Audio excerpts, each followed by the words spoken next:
Media میں بیٹھے ہوئے پنڈت جہاں اس بات پہ تنقید کرتے ہوئے نظر آتے ہیں کہ اسرائیل نے معصوم سویلینز کے اوپر اور نہتے فلسطینیوں کے اوپر غزہ کے اندر بمباری کر کے ان کو قتل کر دیا، ان کو جان سے مار دیا، ان کو شہید کر دیا، وہیں پہ یہ بات قابل ذکر ہے، قابل غور ہے کہ اس سب کی بنیاد کیا چیز تھی؟ کیا اچانک اسرائیل نے حملہ کیا اور راتوں رات سویلینز کو مار دیا؟ ایسے نہیں تھا۔ اس کی بنیاد در حقیقت حماس کی وہ شدت پسندانہ اور دہشت گردی پہ مبنی سوچ ہے جو حالات کو گائے بگائے اس نیج پہ لے آتی ہے کہ جہاں سے پھر واپسی کا راستہ ناممکن دکھائی دیتا ہے۔ دہشت گردی کی جتنی بھی تعریفیں آج دن تک کی گئی ہیں ان کے اندر آپ دیکھیں گے تو آپ کو معلوم ہوگا کہ ایک تعریف یہ بھی ہے کہ دہشت گرد تنظیم وہ تنظیم ہوتی ہے جو خود کو سویلینز کے اندر چھپا لے، اپنی کارروائیاں کرنے کے لیے اور دشمن پہ حملہ آور ہونے کے لیے وہ سویلینز کا سہارا لیتی ہے۔ وہ تنظیم بھی دہشت گرد تنظیم کہلاتی ہے۔ اب آپ دیکھیں کہ حماس نے جتنے بھی اٹیکس اسرائیل پہ گزشتہ دنوں میں کیے، اس نے سویلینز کے اندر خود کو چھپایا ہوا تھا۔ مثلاً کسی ہاسپٹل کے پاس بیٹھ کے اس نے اٹیک کر دیا، راکٹ لانچ کر دیا، کسی میڈیا ہاؤس کے اندر رہتے ہوئے، اس کے قرب و جوار میں رہتے ہوئے اس نے ایک راکٹ لانچ کر دیا کہ جو کہ اسرائیل کی جانب گیا۔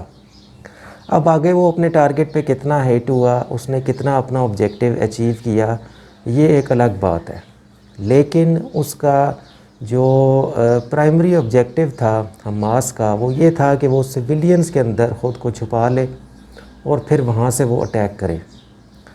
یہ نہ تو کوئی اسلامک جہاد ہے اور نہ ہی اس کی ہمیں کوئی اسلامک ہسٹری میں مثال ملتی ہے۔ یعنی اسلامی دور میں بھی جب جنگیں ہوا کرتی تھیں تو وہ شہری آبادی سے نکل کر اوپن جگہ پر جنگ کی جاتی تھی تاکہ شہری آبادی کو نقصان نہ پہنچے۔ اب ظاہر ہے جب حماس سویلینز میں چھپی ہوئی ہوگی، سویلینز میں چھپ کے کارروائی کرے گی، تو جب اسرائیل اس پہ ریٹیلیٹ کرے گا، اس کا بدلہ لے گا، تو یقیناً سویلینز کی بھی ساتھ ساتھ کیجولٹیز ہوں گی۔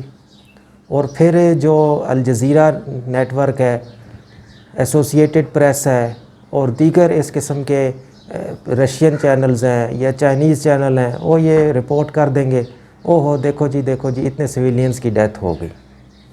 دیکھیں اب جائے تو جائے کہاں انسان، یہ بات تو رپورٹ ہی نہیں کی جاتی کہ جو اٹیکس کر رہے ہیں وہ سویلینز میں بیٹھ کے کر رہے ہیں۔ اس کی سب سے بڑی ایک اور بھی مثال ہے کہ فلسطین کے اندر دو گروپ موجود ہیں، ایک گروپ کو حماس کہتے ہیں، دوسرے کو الفتح کہتے ہیں۔ ان دونوں کا ایجنڈا یہ ہے کہ فلسطین کی ایک آزاد اور خود مختار ریاست قائم کی جائے۔ حماس بلیو کرتی ہے دہشت گردی پہ، الفتح بلیو کرتی ہے پیسفل طریقے سے اپنی ریاست کے حصول کے لیے جدوجہد کرنے پہ، اور اس کے جو ہیڈ ہیں ان کا نام ہے محمود عباس۔ اس سے قبل الفتح کے ہیڈ تھے یاسر عرفات، وہ بھی پیسفل طریقے سے جدوجہد پہ بلیو کرتے تھے۔ تو امید ہے میرے سننے والوں کو حماس کی دہشت گردی اور اس تنظیم کے دہشت گرد ہونے پہ جو میں نے آپ کو ایک مختصر سا خاکہ بتایا ہے وہ سمجھ آ گیا ہوگا آپ کو کہ اچھا اس میں ایک اور بھی چیز میں ایڈ کرتا چلوں، وہ یہ ہے کہ یہ جو تنظیم ہے حماس، بیسیکلی اس کو عرب کنٹریز نے بھی ریجیکٹ کیا ہوا ہے۔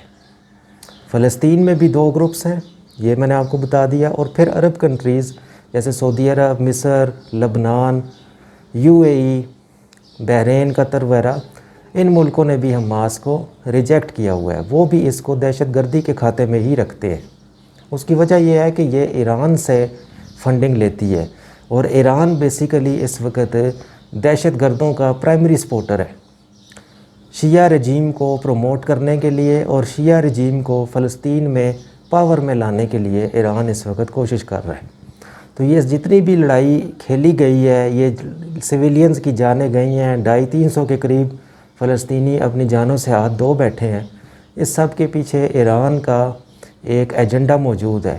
یہی وجہ ہے کہ پاکستان میں بھی جو شیعہ کمیونٹی ہے وہ بہت زیادہ اس چیز کو ہائی لائٹ کر رہی ہے، اس چیز کو سپورٹ کر رہی ہے کہ ہمیں حماس کا ساتھ دینا چاہیے۔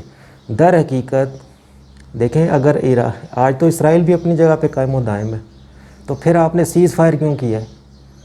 آپ نے حاصل کیا کیا ہے؟ سوچنے کی بات یہ ہے، نہ آپ اسرائیل کے ایک شہر کو تباہ کر سکے، نہ آپ اسرائیل کی فوج کا کچھ بال بیکا کر سکے، پھر آپ نے سیز فائر کیوں کر لیا؟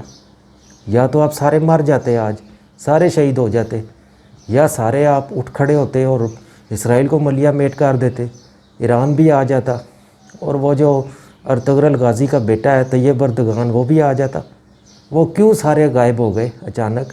اس کی وجہ یہ ہے کہ ان سب کی ایجنڈا کوئی اسرائیل کو اس فلسطین کو آزاد کروانا نہیں، بلکہ ان سب کا ایجنڈا فلسطینیوں کو اور حماس کو اور اسرائیل کو آپس میں لڑا کے ایک کھچڑی پکا کے اپنے کچھ ایجنڈے ہیں، کچھ موٹیوز ہیں جن کو یہ حاصل کرنا چاہتے ہیں۔